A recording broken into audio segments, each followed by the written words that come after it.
Senate Bill 73. Senator White. Basically, what it does, this is the enabling legislation that everybody in the state of Louisiana gets to vote on. So it's going to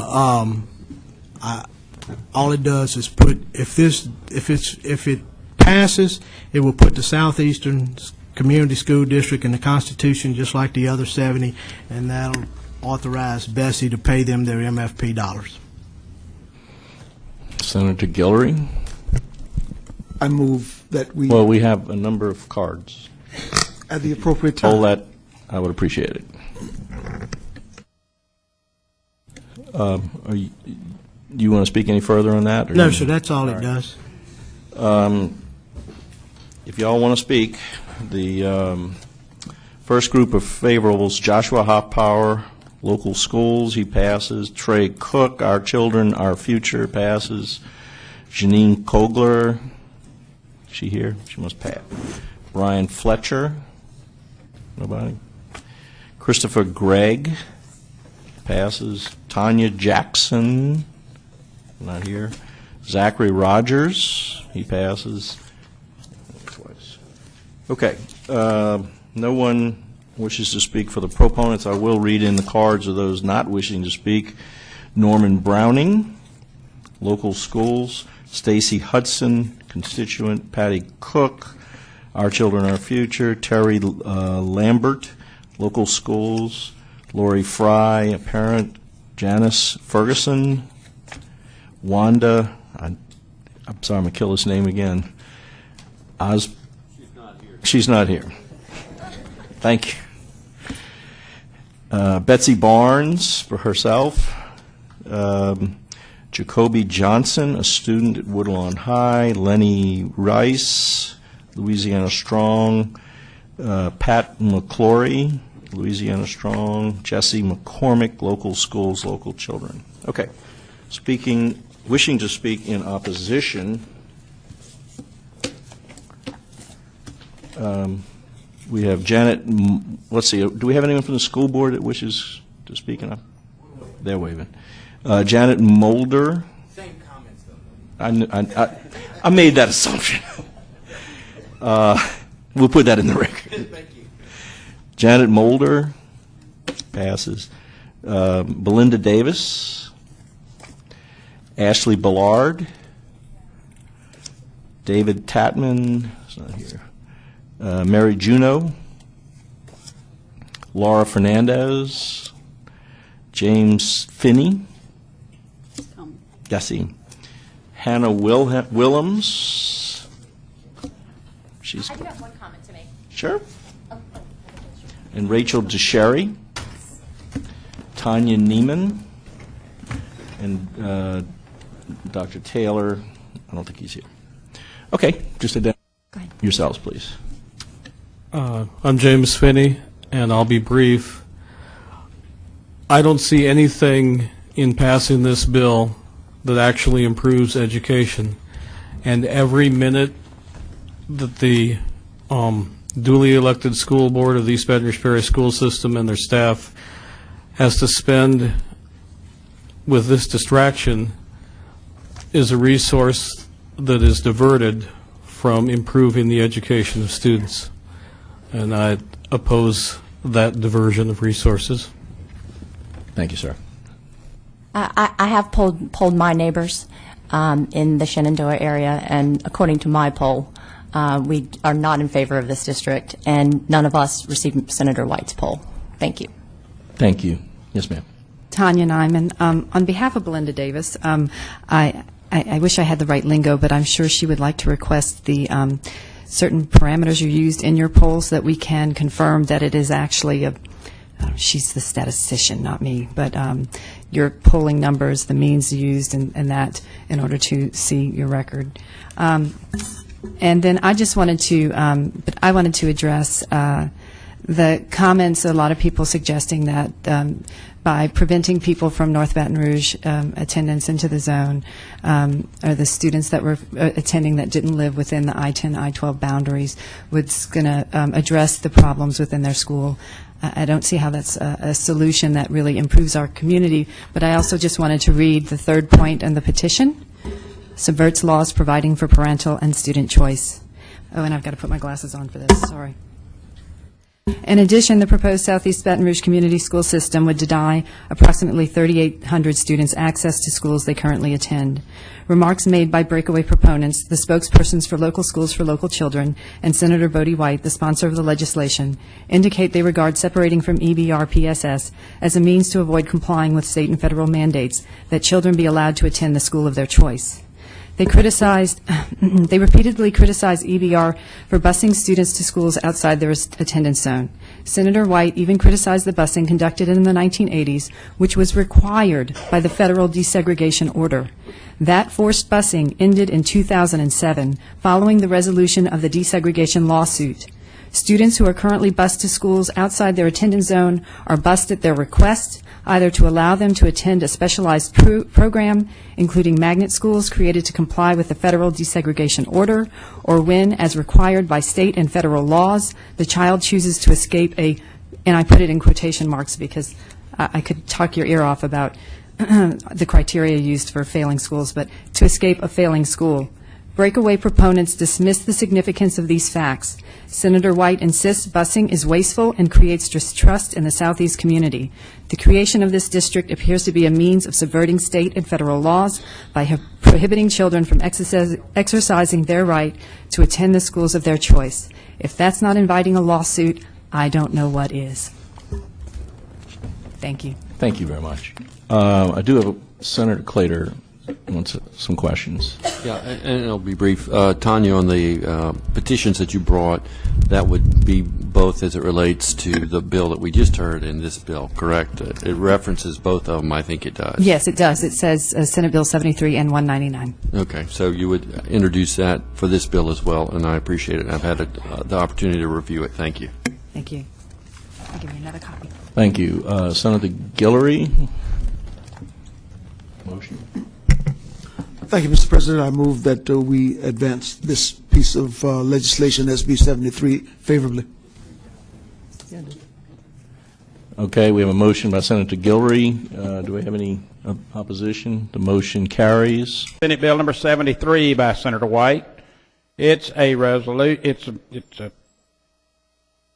it's a joint resolution to amend the Constitution to provide for certain effects and purposes of the Southeast Baton Rouge Community School System in East Baton Rouge Parish, which shall be regarded and treated as a parish and shall have the authority granted parishes, including the purposes of certain funding and raising of certain local revenues for support of elementary and secondary schools. Senator White. Thank you, Mr. President. Members, this is the accompanying legislation I talked about. It's the constitutional amendment.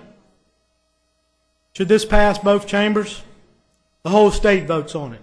It don't only have to pass statewide, it has to pass in this parish, the parish it affects. It's two tests. Remember, 5 committee meetings, 2 floor votes, statewide vote, parish vote. Tell me something that hard to do. That's why it's so hard to fix education in this parish. We want to stay status quo. I'm not for status quo. I'll never be for status quo when we're 55. And I live in the richest parish in this state. I ask for favorable parish, and if you look in this one, on page 2, I put this verbiage in all of it. Relevant to equal education opportunities, no state dollars shall be used to discriminate or to have the effect of discrimination in providing equal education opportunities for all students. It'll be in the Constitution.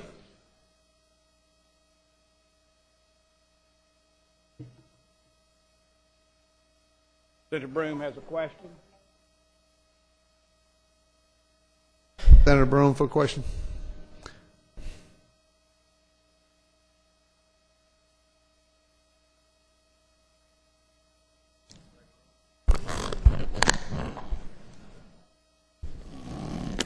Senator White, I certainly heard your passion when you were doing your closing on the bill.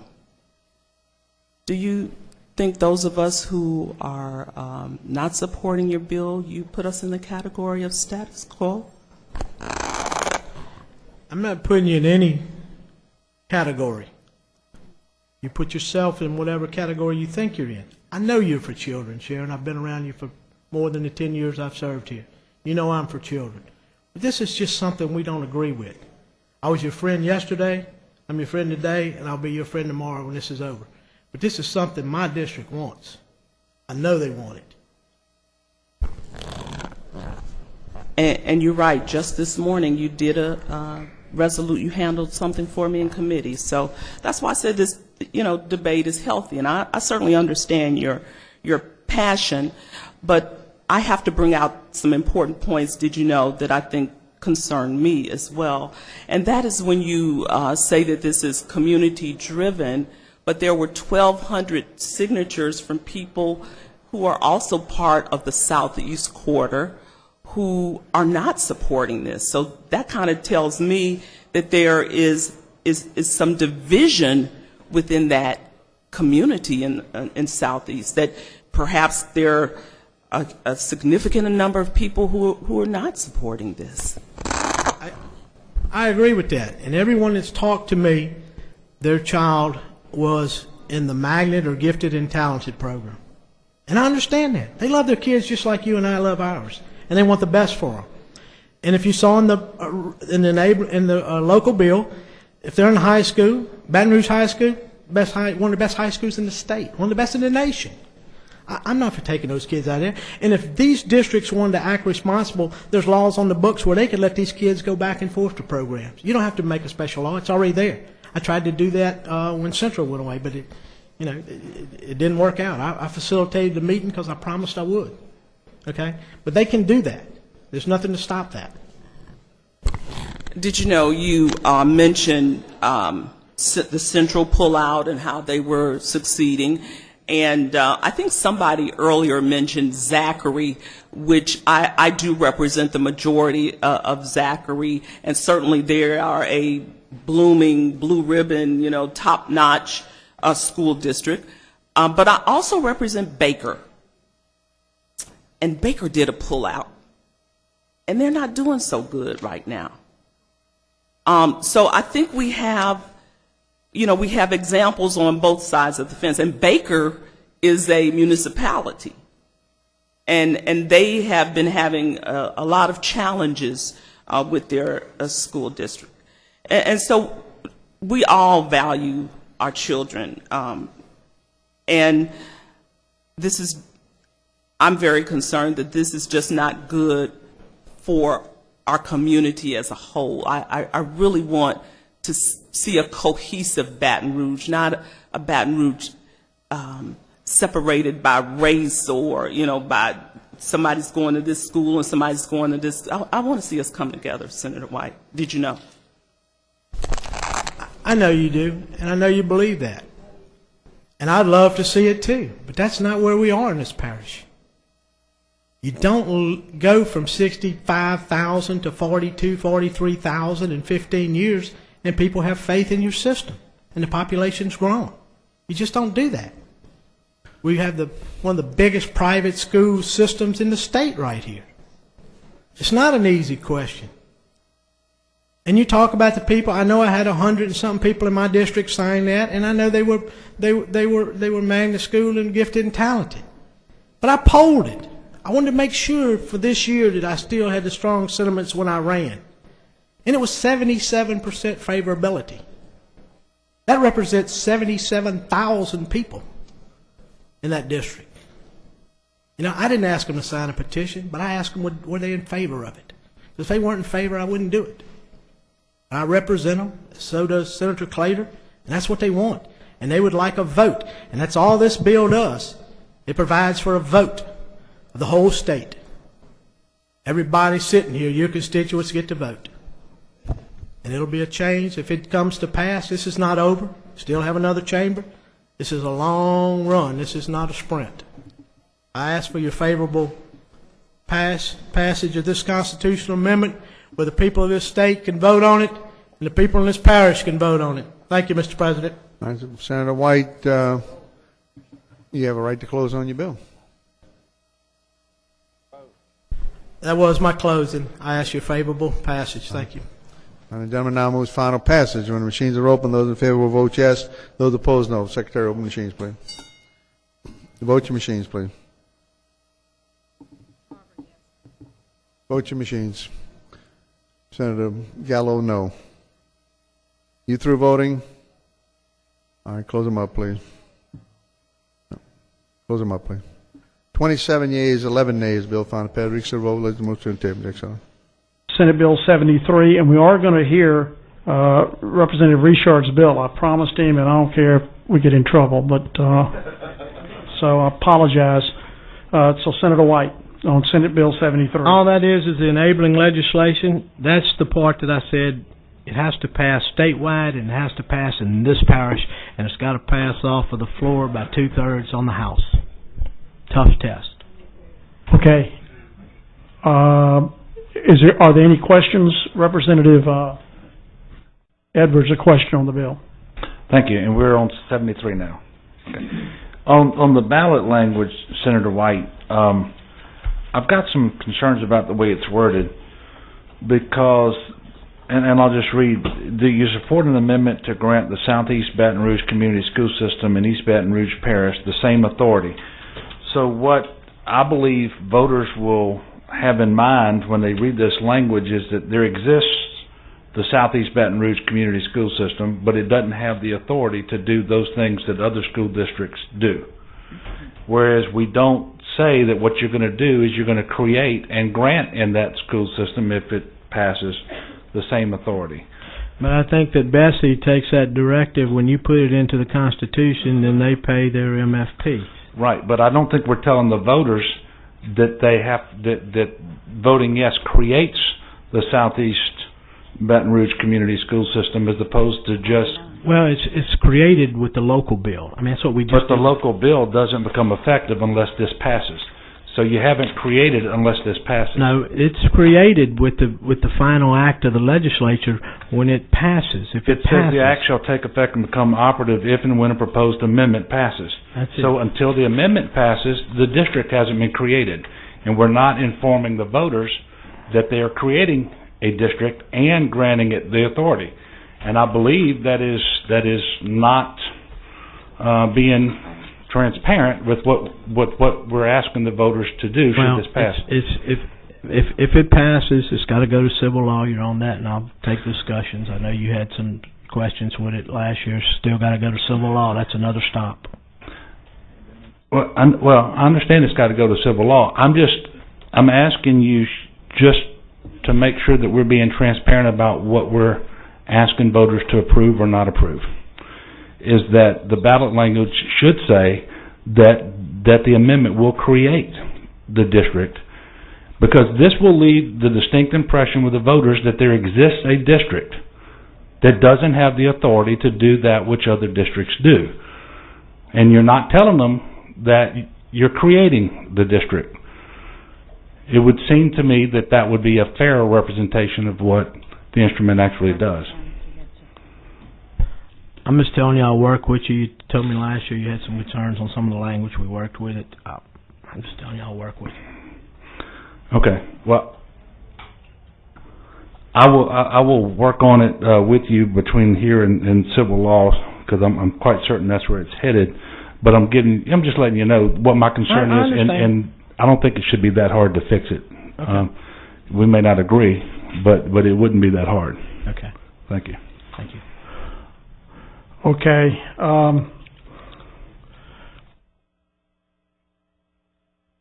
I've got this many cards. I got to read them all in. In support, but would not like to speak, would provide information is Henry Grace, local schools for Local children. Trey Cook, local schools for local children, and also Dennis Massey, local schools for local children, are in support, would not like to speak. Sherry Morris has been at the table, and she would provide information if necessary. In support, does not want to speak, Dr. Lenny Reese, Lieutenant Strong, Elizabeth Colger, herself, Debbie Doherty, concerned grandparent, Lee Still, conservative grandparent, Felicia Still, concerned grandparent, Matt Fry, concerned parent, Laurie Fry, concerned parent, Ron Steele, concerned parent, Kara Steele, concerned parent, Sarah Fry, a student, Jake Still, Woodlawn High School graduate, Terry Lambert, local schools for local children, Kelly Fosho, a teacher, Kathleen Norris, local schools for local children, a teacher, Joseph Turpin, Southeast Commuter School, Ronald Turpin, Southeast Community Schools, Dwight Hudson, local schools for local children, Tanya Jackson, concerned parent, Jardell McCoy, local schools for local children, Caitlin Mundinger, concerned teacher, John Mundinger, concerned parent, Adam Haddix, local schools for local children, and Stacy Hudson are all in support but do not want to speak. In support and would like to speak. I would ask you to waive if you could because of the hour. If you're in support, I think we've had a lot of testimony. Julie Edmondson, local schools for local children. Thank you. Patty Cook. Thank you. Brian Fletcher. Thank you. Michelle Massey. Thank you. And Christopher Gregg. Thank you. Okay. In opposition, but does not want to speak, Tom Spradley, East Baton Rouge Parish School Board, Mary Michael, herself, Rodney Braxton, Michael Nassif with the Louisiana School Board Association, Kevin Cunningham, East Baton Rouge Parish, Linda Spradley, East Baton Rouge Parish School System, Aaron Monroe Wesley, Baton Rouge Area Chamber, Cardell Washington, East Baton Rouge Federation of Teachers, Dan Hanley, herself, Dan Garrett, Louisiana School Board Association, Kathy Wascom, a grandparent, Marky Pierre, LSRA, Michael Myers, Red River United, Cynthia Porley, Louisiana Federation of Teachers, Posey, I'm sorry, Rashada Williams, Caitlin Holmes, Woodlawn High School, Renee Singleton, One Community, One School District, Edison Foray, parent, Ashley Ballard, My Children, Michelle Livermore, children of East Baton Rouge Parish, Shane Riddle, LAE, M. Baychok, self, Amber Morgan, Sharon Rosas, Mike Boyle, Anne-Marie Scott, Miranda Rosas, Ryan Clark, and Regina Barra. All are in opposition but do not want to speak.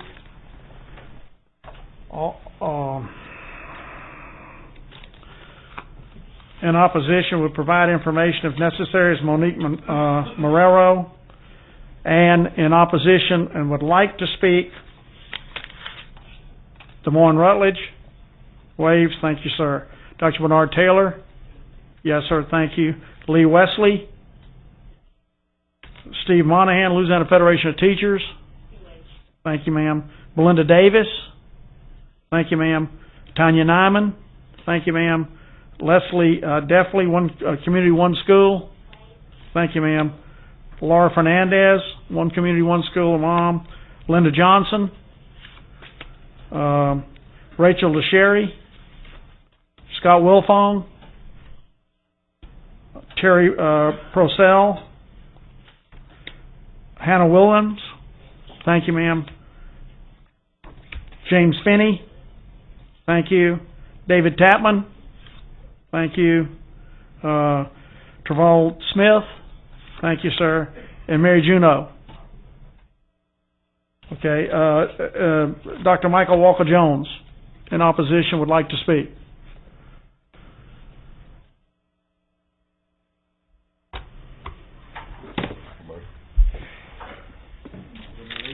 No. Thank you, Mr. Chair. Yes, sir. I'm Dr. Michael Walker-Jones, Executive Director of the Louisiana Association of Educators. I hadn't planned on speaking because I think the parents and the school district all summed it up quite well in terms of the impact of this particular piece of legislation. I believe in the rule of law. I also believe in this process. But I also understand, too, that there are times when we use politics and law in order to circumvent those things that ought to be rightly decided inside of our communities.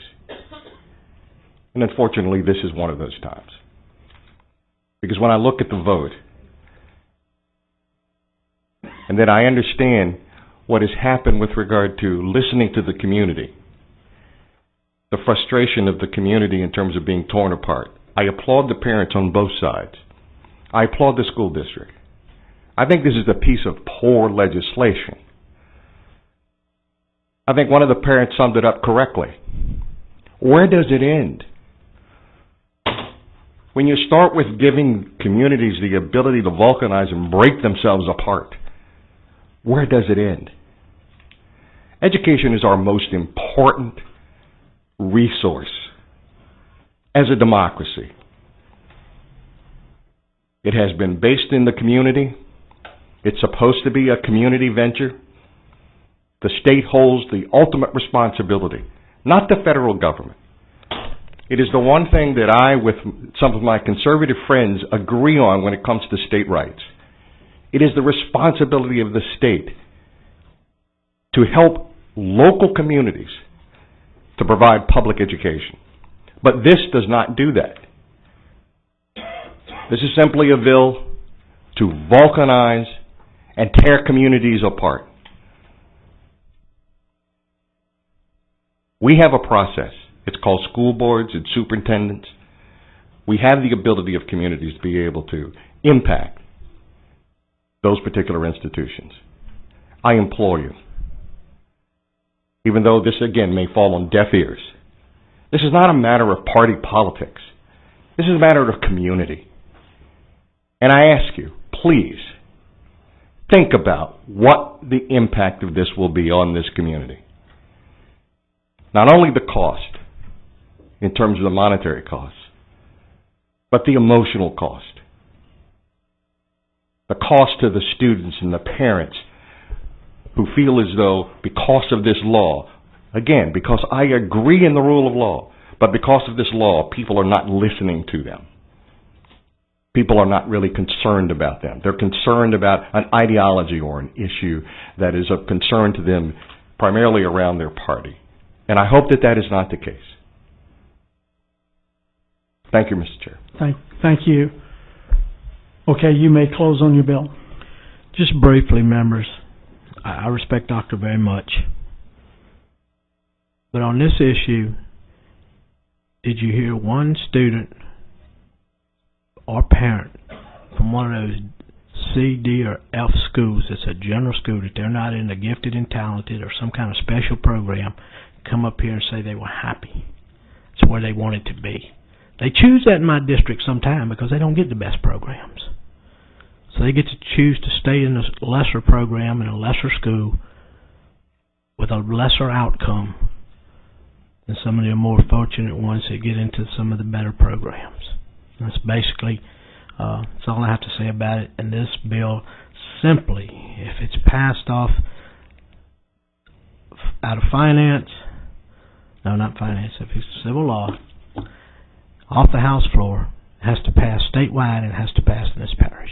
And I think it's a question we need to ask the people in this state need to look at. We're finally talking about public schools. Nobody agrees. All these parents love their kids. I'll never say anything other than that. They all love their kids.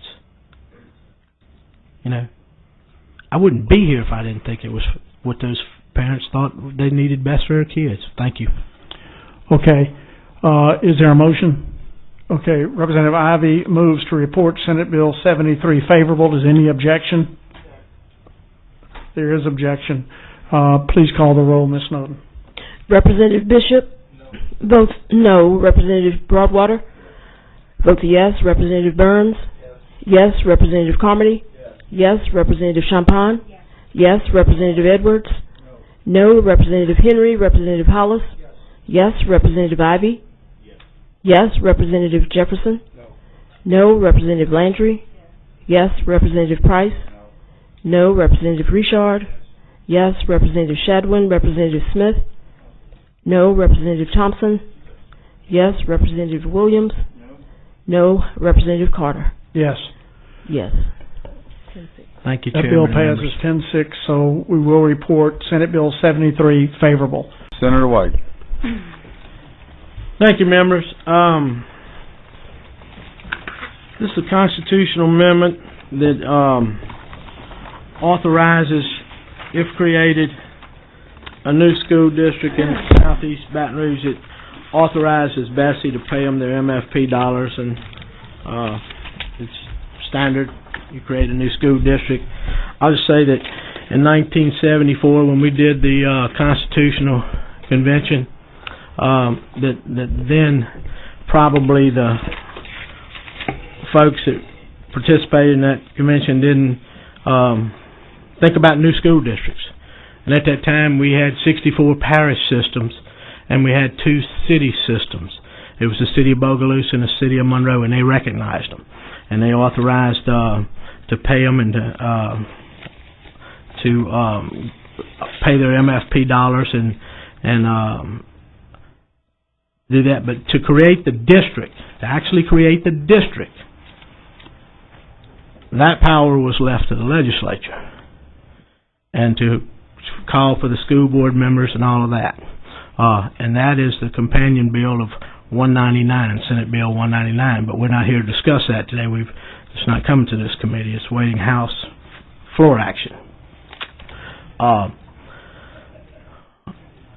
guess that's basically it. I'm just going to say that Article 8, Section 9 of the Louisiana Constitution provides that the legislature shall create parish school boards and provide for the elections of its members. And that's what 199 does, and it calls for the district and all that. All this does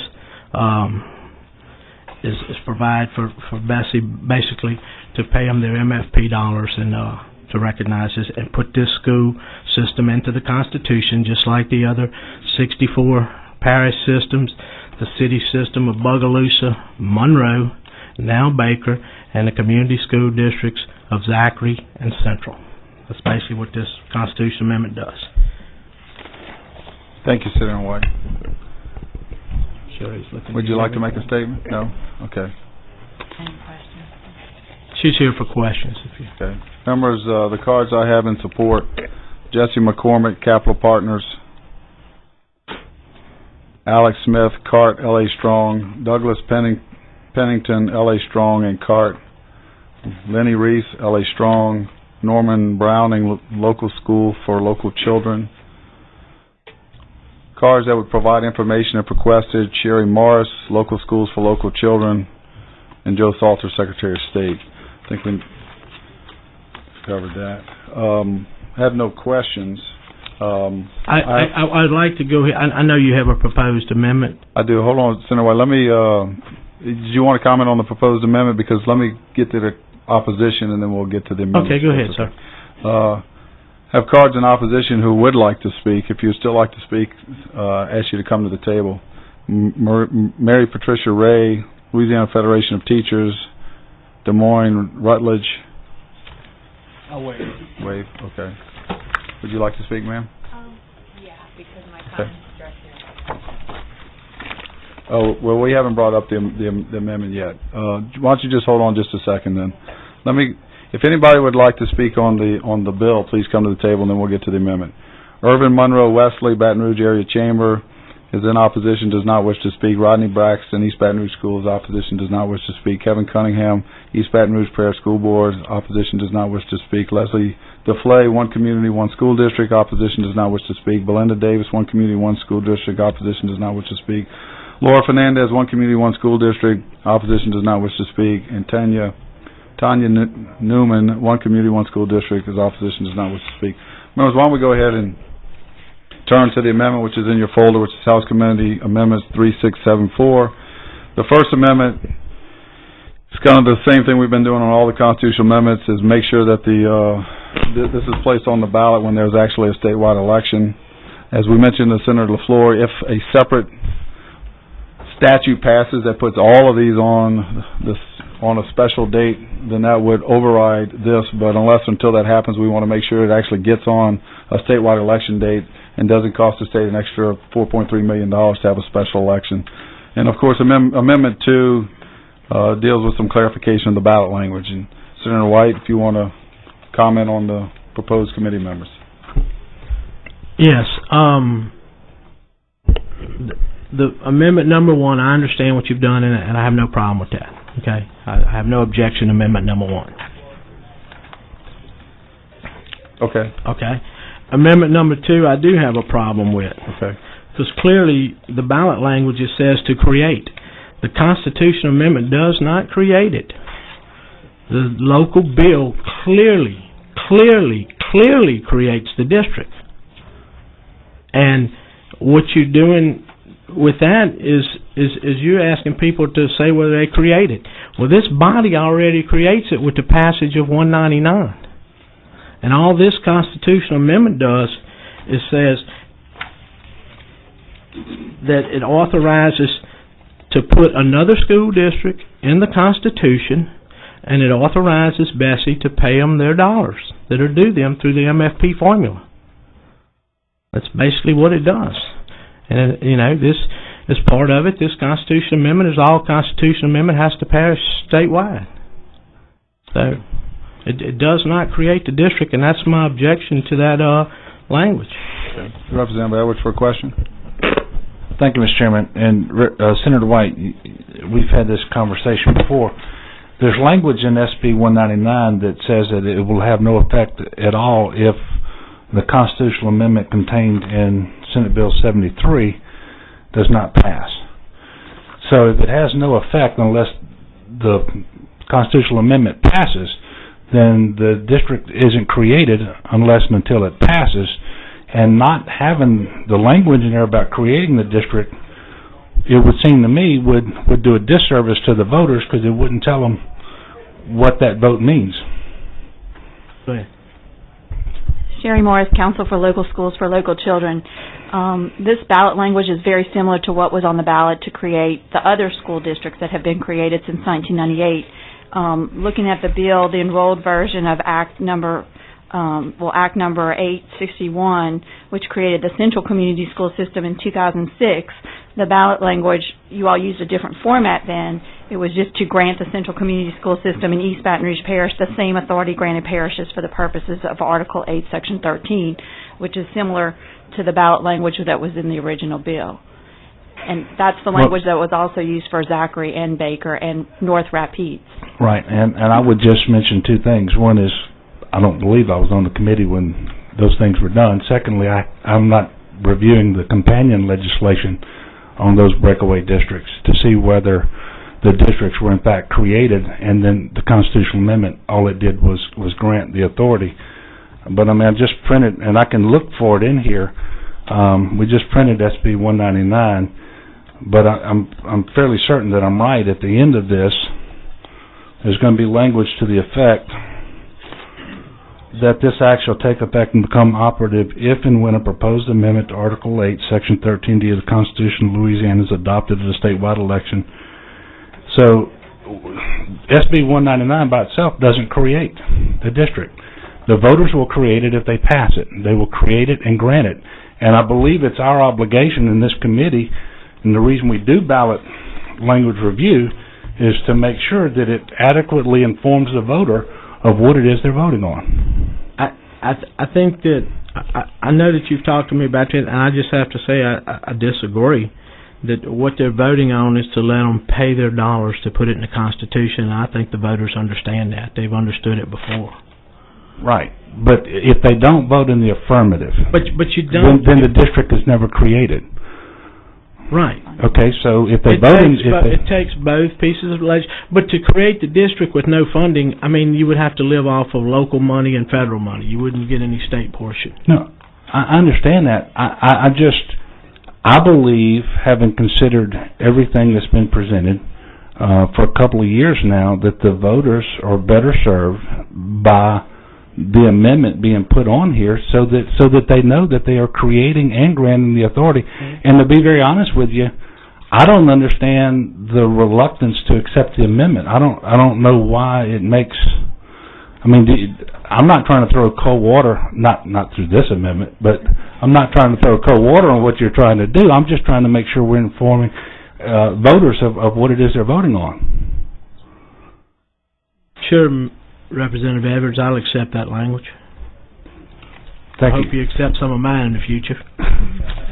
Representative Shadowin, you have a question on the amendment? Oh, no, I'm sorry, Mr. Chairman. Representative Schexnayder?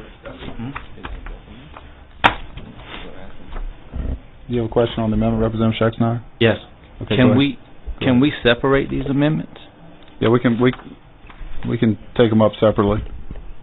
Because I'd like to object to amendment number 2. Okay. Members, let's go ahead and take up House Committee Amendment number 1, which has to do with the election date. I'll offer Committee Amendment number 1, dealing with the election date. Does anybody have any further questions on that, or realize that we're just voting on Committee Amendment number 1? Okay, is there any objection to House Committee Amendment number 1? Okay, hearing none, House Committee Amendment number 1 is adopted.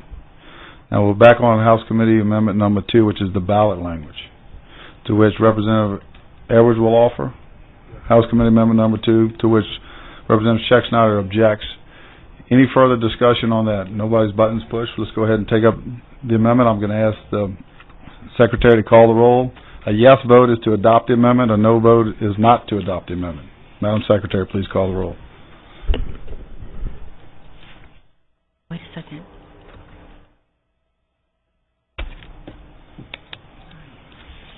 And Schexnayder objective, correct? Correct. Okay.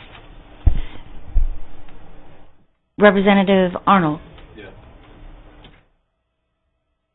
Yes. Representative Edwards? Yes. Yes. Representative Gaines? Yes. Representative Garofalo? No. Representative Jefferson? Yes. Representative Miller? No. Representative Schexnayder? No. Representative Shadowin? No. Representative Williams? Yes. I have 5 yeas and 4 nays. That amendment is adopted.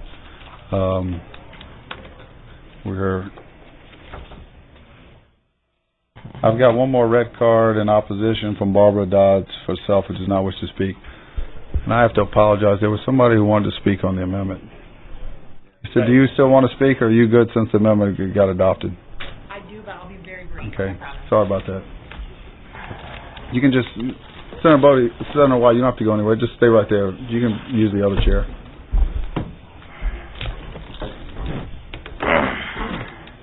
First, I just want to say that the adoption of the amendment is very important to the constitutionality. I'm Mary Patricia Ray with the Louisiana Federation of Teachers. The adoption of the amendment was very important with regard to the constitutionality of the companion bill that goes with it. And that's because the equitable allocation of funds under this plan is impossible according to the language of Senate Bill 199, and therefore would violate the Louisiana Constitution's requirement that the MFP be allocated in an equitable manner. Bessie calculates the minimum foundation needed to educate students.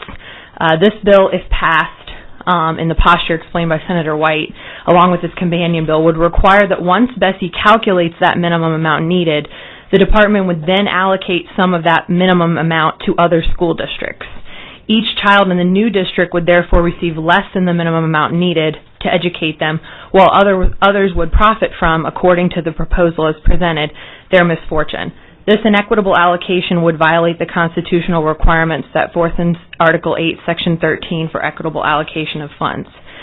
The temporary nature of payments made to other districts to replace lost MFP dollars, which it seems would be allowed now under the amendment that was adopted, is another problem entirely. And I would suggest to you that if payments made to other districts will occur in order to try to make this scheme equitable, and indeed they will be temporary, rather than picking a 4-year benchmark at random, a more equitable approach and in line with our Constitution would be to grandfather every student in.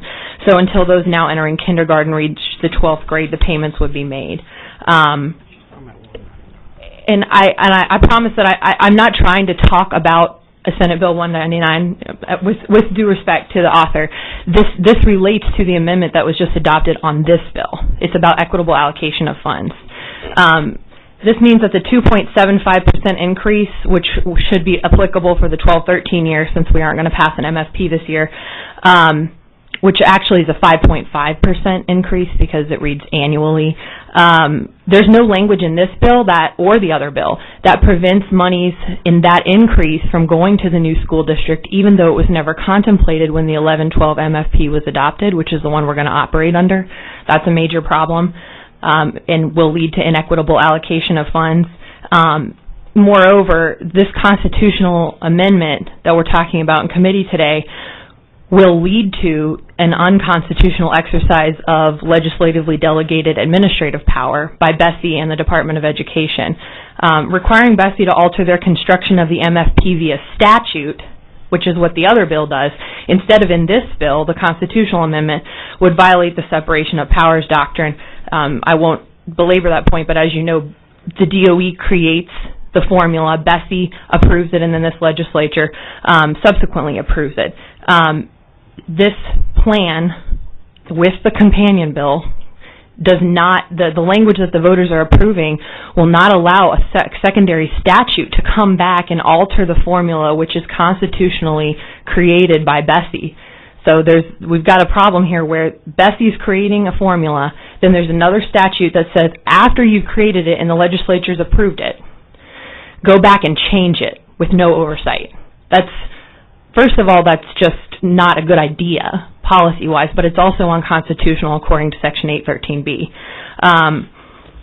And I'll stop there. There's several other reasons why the scheme is completely unconstitutional, and I know that the author has worked very hard to try to cure those problems, and I think this amendment helps a little bit.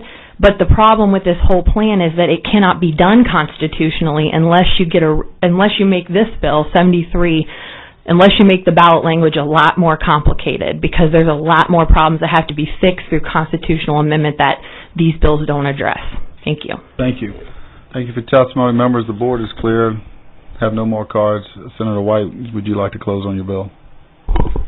I would just request your favorable report. She talked about a lot of things, and some of them maybe so, but what she doesn't talk about, if you read the article last week in the paper where the city of Central and the city of Zachary, very small cities, 27 and 15,000, grew more than the city of Baton Rouge, and that the surrounding parishes of Livingston and Ascension grew by more than East Baton Rouge Parish, and every child that leaves here and goes to Livingston, it costs the state $1,800 per student more, and about $1,200 to Ascension. So you're talking about tens of millions of dollars over that 12 years of that child's K through 12. Thank you. Thank you, Senator White. Members, the Rule 6.8 report, which I'm going to offer, says we have to do this by constitutional amendment. It can't be done by statute. I'll offer up the report. Is there any objection? Hearing none, the report is adopted. So everyone in the audience knows and might be watching, our duty in this committee dealing with constitutional amendments, since this was already came through a different committee, we're bound by Rule 6.8, which requires us to report it to the House floor with or without amendments. We're not necessarily voting on what we individually believe is the merits of this particular constitutional amendment. We must follow the House rule, and so with that, members, it's time for a motion. I think Representative Schexnayder would move that we report Senate Bill 73 with amendments. Is there any objection? Hearing none, Senate Bill 73 be reported with amendments. Thank you. Thank you, Senator White.